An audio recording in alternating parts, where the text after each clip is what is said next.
มาฮิฮู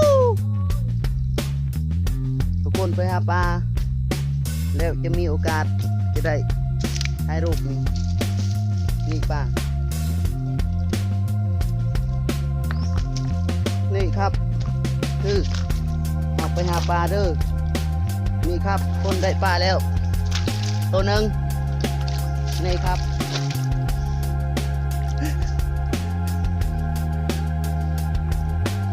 ขอบใจครับนี่ครับคนหาปลาได้บ่ยัง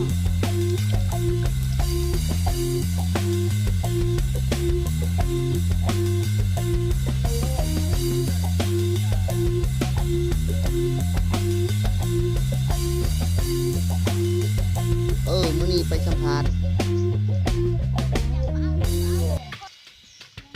ได้บ่ได้ ปลาหยัง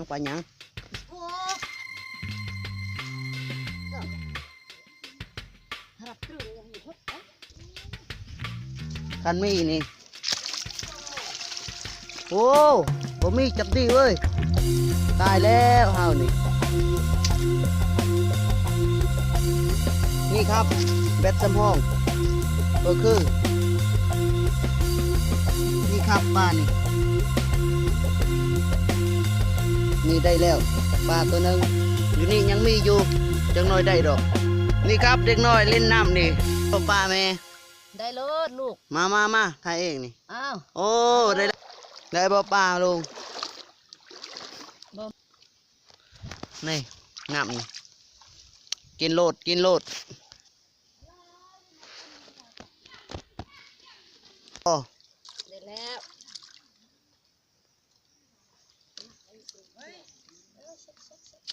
ไปช่างนี่ครับปลาหักกล้วยนี่ครับคือคนสัมผัสเองนี่แฮนด์บอล